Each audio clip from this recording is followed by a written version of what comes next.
வணக்கம். இறையருளும் குருவருளும் வழிகாட்ட ஜோதிட ஒளி உங்கள் வாழ்வை வளமாக்கட்டும். குரு அருள் ஆஸ்ட்ரோ டிவி தங்களை வரவேற்கின்றது. சித்திரை சித்தன் முத்துகிருஷ்ணன் உங்களோடு. இன்று நாம் பார்க்க இருக்கும் பதிவு 12 லக்னங்களுக்கு சந்திர பகவான் தரும் பலன்கள் அப்படிங்கிறது தான். ஏற்கனவே சூரிய பகவானை பற்றி 12 லக்னங்களுக்கும் பதிவு கொடுத்துருக்கோம். அந்த பதிவில் சொல்லியிருப்போம், சூரியன் அப்படிங்கிறவர் ஆன்மா அப்படின்னு சொல்லிட்டு. ஆக சூரிய பகவான் அப்படின்னும்போது அது ஒரு ஆன்மா. அது ஒரே இடத்துல நிற்கும். அது ஒரு இருப்பு அப்படின்ற மாதிரியான ஒரு நிலைப்பாடு. சந்திரன் அப்படிங்கிறவர் ஒரு இயக்கங்க. அவர் ஒரே இடத்துல நிற்க மாட்டார். அவருக்கு ஒர்க்கிங் ஆகிட்டே இருக்கும். அதாவது ஒரு குழந்தை முதல் கிழவன் வரை நீங்கள் சந்திரனுடைய நிலைப்பாட்டை உணரலாம்.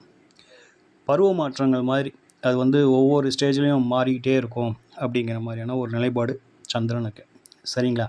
ஏற்ற இறக்கங்கள் அப்படிங்கிறது உண்டு. இந்த பதிவை பார்த்துட்டு இருக்கோம் அன்பர்களுக்கு ஒரு சின்ன விஷயத்தை தெளிவுபடுத்திடுறோம். என்ன அப்படின்னாக்கா, இந்த பதிவு பொறுத்தவரையிலும் கொஞ்சம் நீளமாக தான் இருக்கும். ஏன் அப்படின்னாக்கா, முதல்ல சந்திர பகவானை பற்றி பேசணும். அதுக்கப்புறம் 12 லக்னங்களுக்கு அவர் பெற்ற ஆதிபத்தியத்தில் எப்படி அப்படிங்கிறத பற்றி நம்ம விளக்கம் கொடுக்கணும். அதனால் இயல்பாகவே இந்த பதிவு கொஞ்சம் நீளமாக தான் இருக்கும். நம்மளுக்கு இந்த ஜோதிடத்தில் இதை பற்றிய ஒரு புரிதல் வேணும் அப்படிங்கிற ஒரு ஆர்வம் இருக்கிறவங்க தொடர்ந்து இந்த பதிவை பாருங்கள். இல்லை நம்மளுக்கு இது செட் ஆகாதுன்னு நினைக்கிறவங்க இந்த பதிவை கடந்து நிச்சயமாக நீங்கள் வெளியில் போயிடலாம். சரிங்களா? ஸோ நம்மளை பொறுத்தவரையிலும் நமக்கு தெரிந்த ஜோதிட விஷயங்களை தெளிவாகவும் விளக்கமாகவும் பயனுள்ளதாகவும் கொடுக்கறதுல தொடர்ந்து முயற்சி செஞ்சுட்ருக்கோம். அந்த வகையில் இந்த பதிவும் இருக்கும் அப்படின்றதுல மாற்று கருத்து இல்லை. அடுத்ததாக உங்களிடம் ஒரு சின்ன ஒரு விண்ணப்பம். இந்த சேனலை நீங்கள் இப்போ தான் ஃபஸ்ட் டைம் பார்க்குறீங்க அப்படின்னாக்கா, இந்த சேனலை சப்ஸ்கிரைப் பண்ணுங்கள். வீடியோவுக்கு ஒரு லைக் போடுங்க. ரொம்ப பிடிச்சிருந்தது வீடியோ அப்படின்னாக்கா உங்கள் ஃப்ரெண்ட்ஸ் அண்ட் ரிலேட்டிவ்ஸுக்கு வீடியோவை ஷேர் பண்ணுங்கள். சரிங்களா? இப்போ வாங்க நம்ம இன்றைய தலைப்புக்குள்ளே போகலாம். சந்திர பகவானை பற்றி முதல்ல ஓரளவுக்காச்சும் நம்ம தெரிஞ்சு வச்சுக்கிறது சிறப்பு. அந்த வகையில் சந்திரன் அப்படிங்கிறது அது ஒரு மாற்றம் அப்படிங்கிறத நான் ஏற்கனவே சொல்லியிருந்தேன். அடுத்ததாக அவர் தாய்க்கான காரகிரகம் அப்படிங்கிறதுல நாம் மறந்துடக்கூடாது. அடுத்ததாக ஒரு ஜாதகத்தில் ஒரு ஜாதகரின் உடலை பற்றி தெரிஞ்சுக்கணும் அப்படின்னாக்கா சந்திரனை தான் நம்ம கையில் எடுக்கணும். மனசை பற்றி தெரிஞ்சுக்கணும் அப்படின்னாக்கா சந்திரனை தான் கையில் எடுக்கணும்.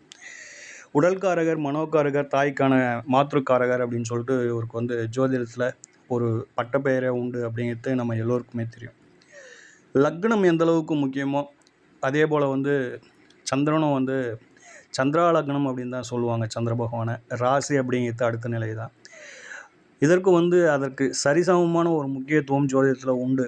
இருப்பினும் நாம் அதை முக்கியத்துவம் கொடுத்து பார்க்குறோமா அப்படின்னாக்கா இல்லை அப்படிங்கிறது தான் என்னுடைய புரிதலாக இருக்கின்றது. அதை உங்களோட இந்த நேரத்தில் பதிவு செஞ்சுக்கிறேன். இனி வரும் காலங்களில் சந்திர பகவானுக்கு நீங்கள் அதீத முக்கியத்துவம் கொடுத்து பழகி பாருங்கள். ரொம்ப சிம்பிளாக ரொம்ப ஈஸியாக உங்களால் ஒரு ஜட்ஜ்மெண்ட்டுக்கு வந்துட முடியும். சரிங்களா?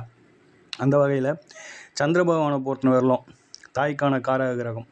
அதனால் அவரை பொறுத்தவரையிலும் 6, 8, 12 மறையக்கூடாது அப்படிங்கிறத எப்பயுமே மைண்டில் ஃபிக்ஸ் பண்ணி வச்சுக்கிங்க. அது எந்த லக்னமாக இருந்தாலும் சந்திர பகவான் அப்படிங்கிறவர் 6, 8, 12 மறையக்கூடாது.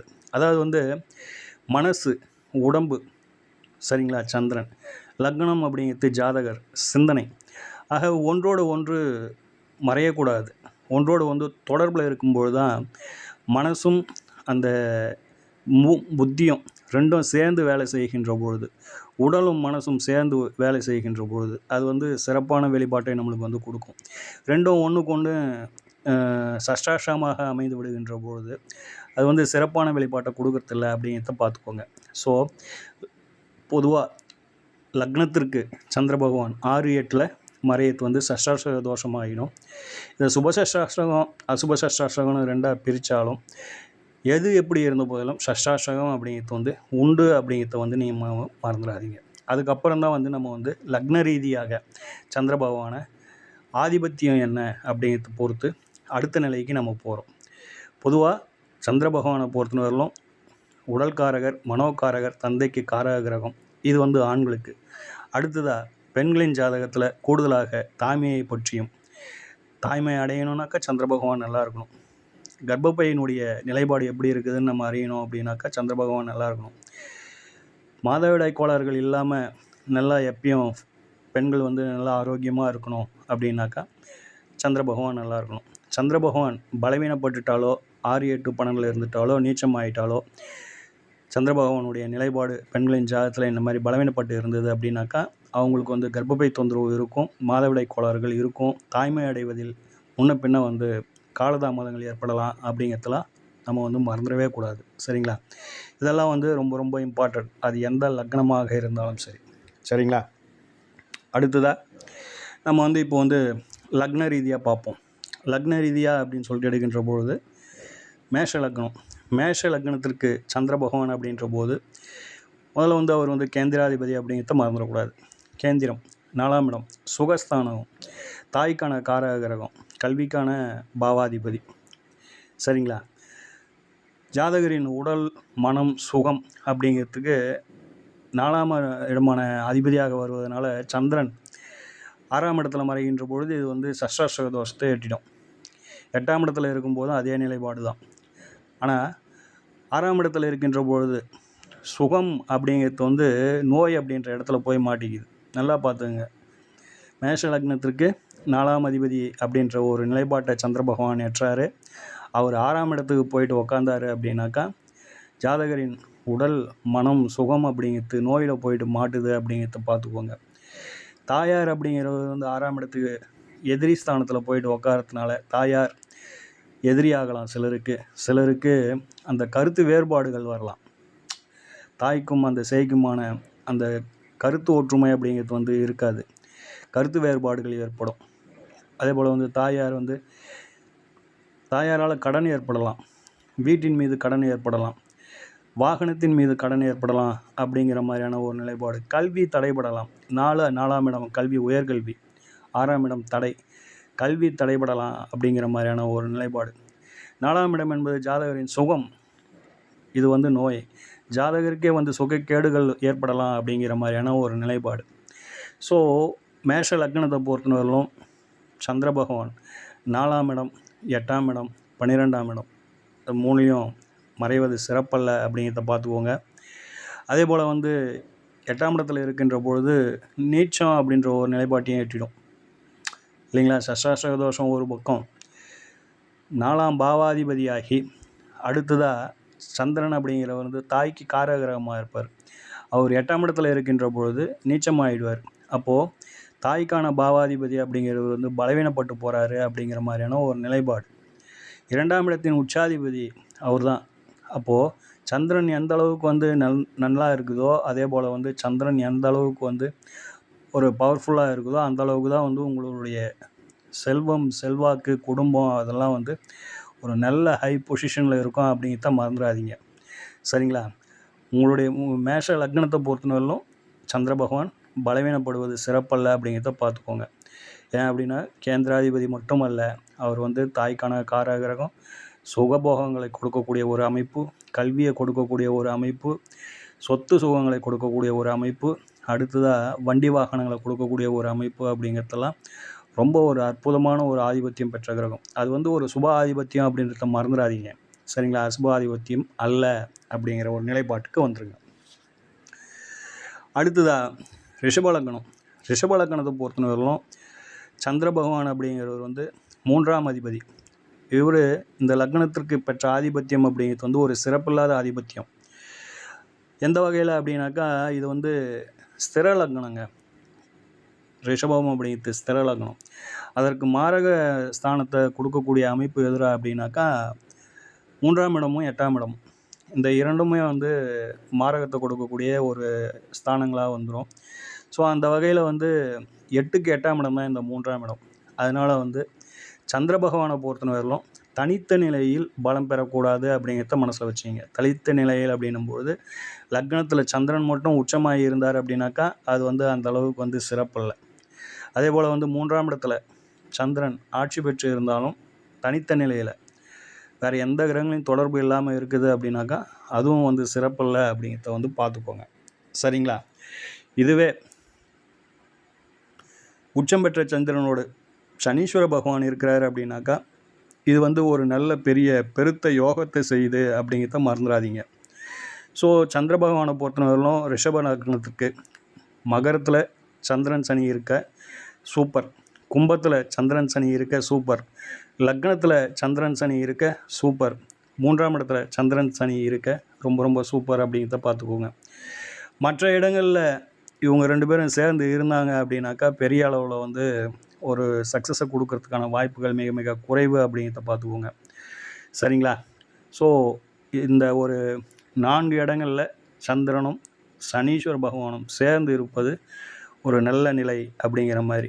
இது வந்து 3-10 தொடர்பு முத்ராதித்ய யோகம் அப்படிங்கிறத மறந்துடாதீங்க. சரிங்களா? ரைட். அடுத்ததாக மிதுன லக்னம்.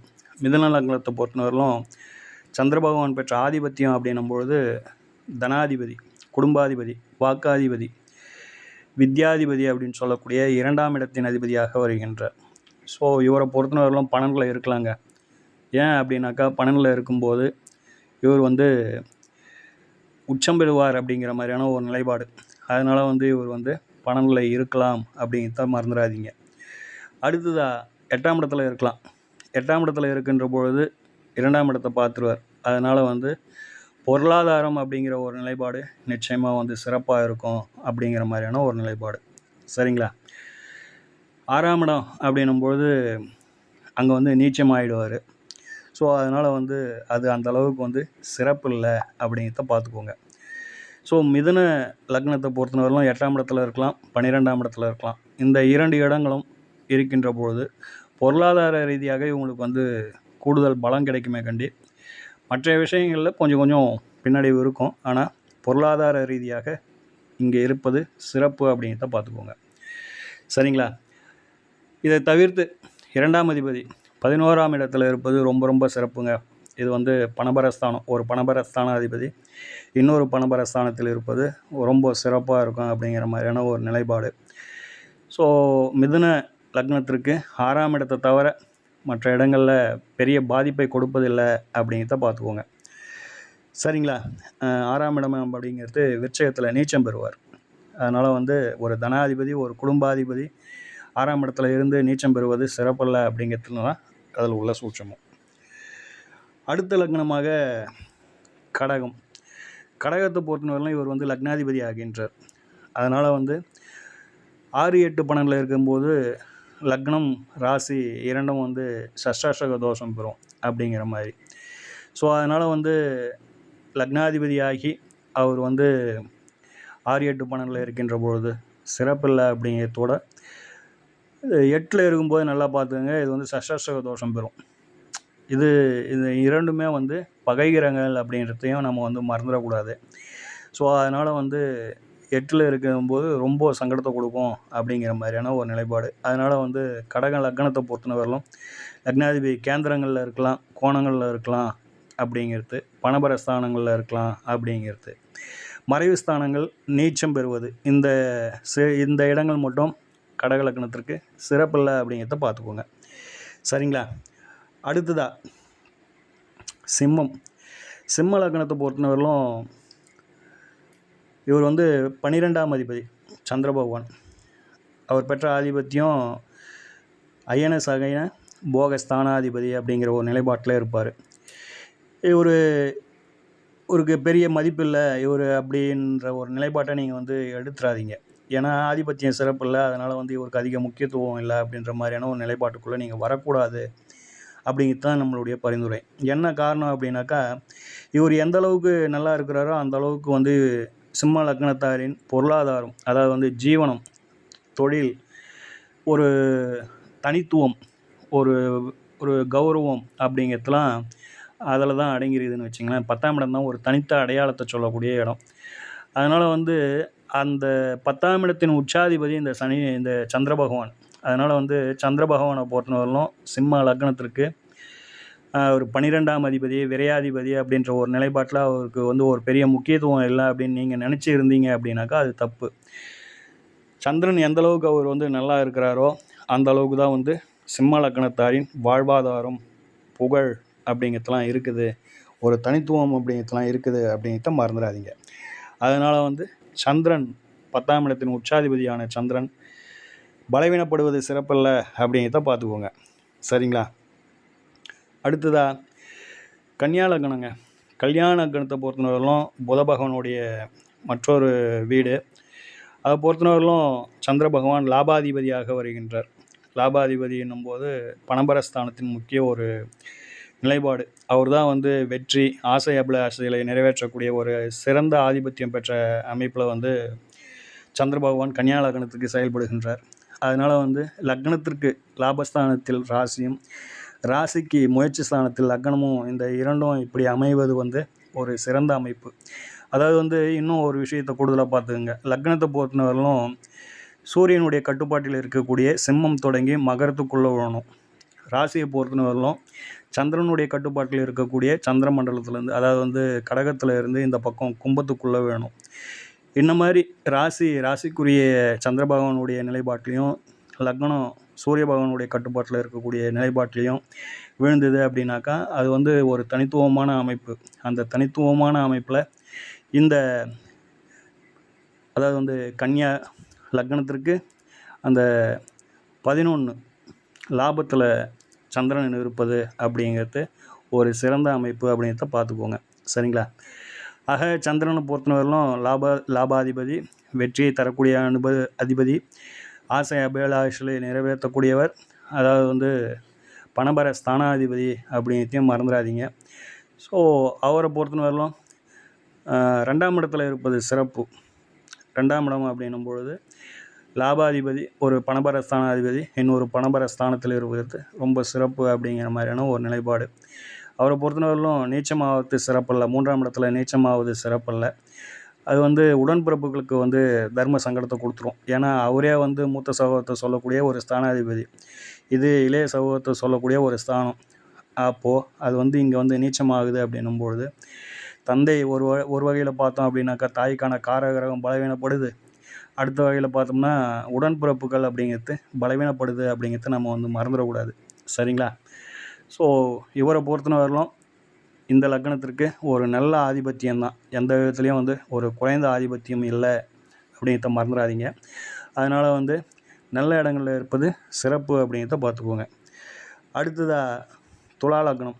துலா லக்னத்தை பொறுத்தவரையிலும் ஜீவனாதிபதியாக இவர் வந்து செயல்படுகின்றார், 10ஆம் இடத்தின் அதிபதி. ஸோ இந்த 10ஆம் இடத்தின் அதிபதி அப்படின்னும் பொழுது இவர் வந்து சனீஸ்வர பகவானோட சேர்ந்து இருப்பது ரொம்ப சிறப்பு அப்படிங்கிற மாதிரியான ஒரு நிலைப்பாடு.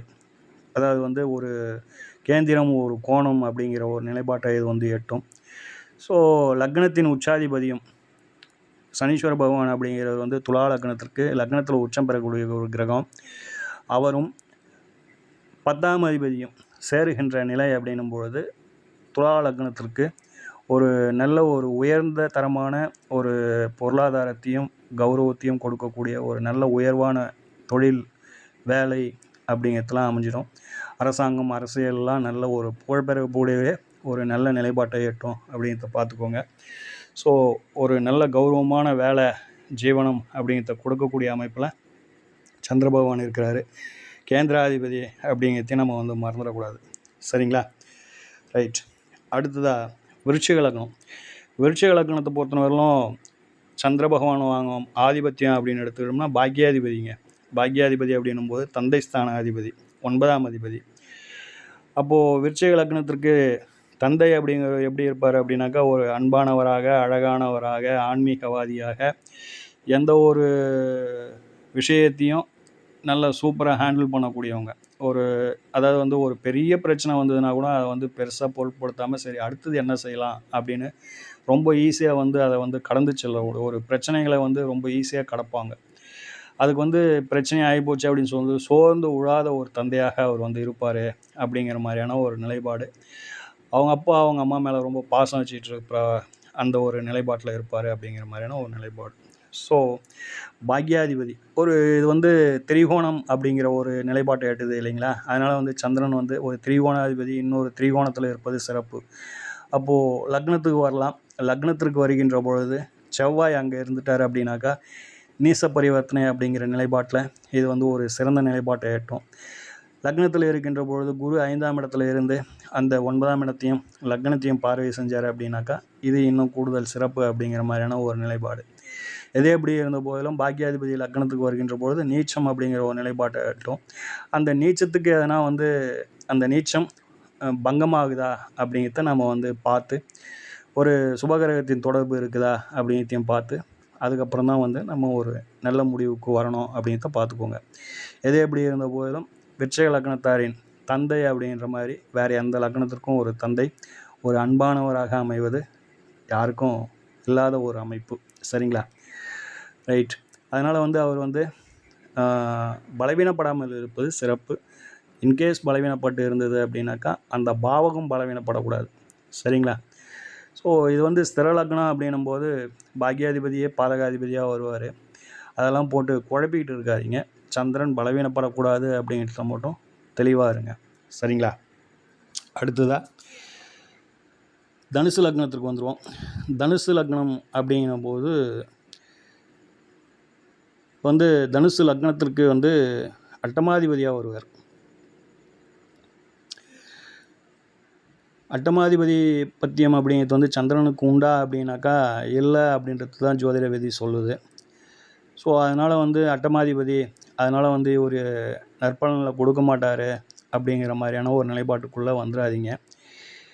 இவருடைய நிலைப்பாடு அப்படின்னும் போது உடல்காரகர் மனோகாரகர் தாய்க்கான காரகிரகம் அப்படின்றதுனால இவரை பொறுத்தவரையிலும் அட்டம ஸ்தானத்தில் இருக்கிறாரா அல்லது லக்னத்திற்கு வேறு எங்கேயாச்சும் இருக்கிறாரா அப்படின்றத முதல்ல டிசைட் பண்ணிக்கோங்க.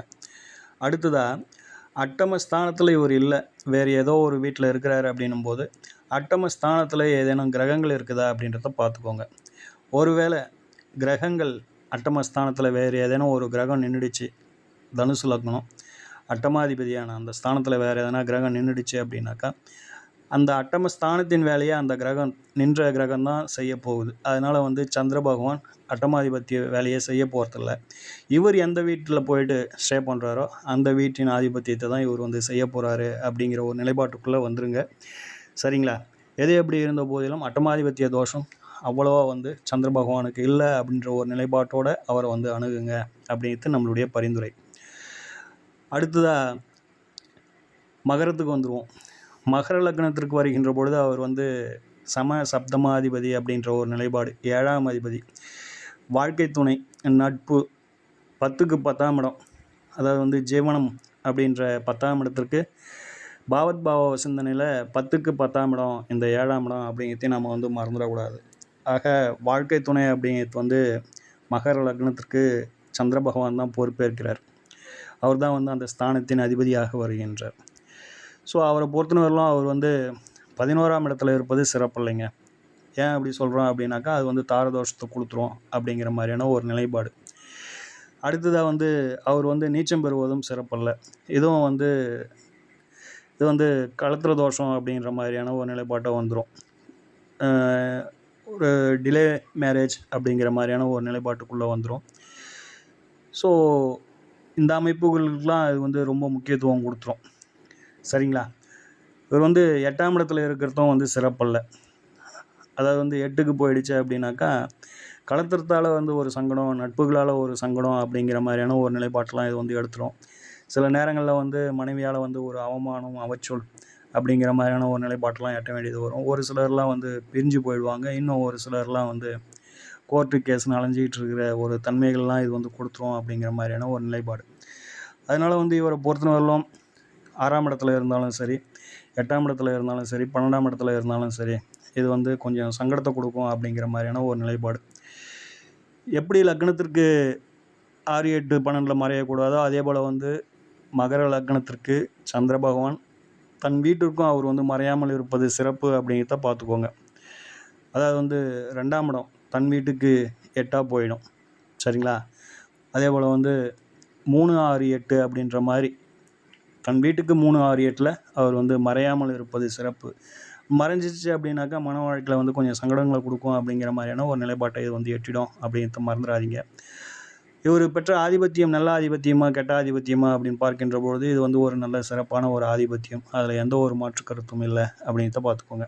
7ஆம் இடம் அப்படிங்கிறது வந்து சமசப்தம கேந்திரம் அப்படிங்கிறத, ஸோ ஒரு கேந்திராதிபதியாக சந்திர பகவான் உங்கள் லக்னத்துக்கு திகழ்கின்றார் அப்படிங்கிறதும், களத்திர ஸ்தானாதிபதியாகவும் நட்புகளை சொல்லக்கூடிய இடமாகவும் ஒரு மக்கள் தொடர்பை சொல்லக்கூடிய ஒரு அதிபதியாகவும் இவர் வந்து இருக்கிறாரு அப்படிங்கிறத மறந்துடாதீங்க. 10க்கு 10ஆம் இடம் அப்படிங்கிறதையும் மறந்துடாதீங்க.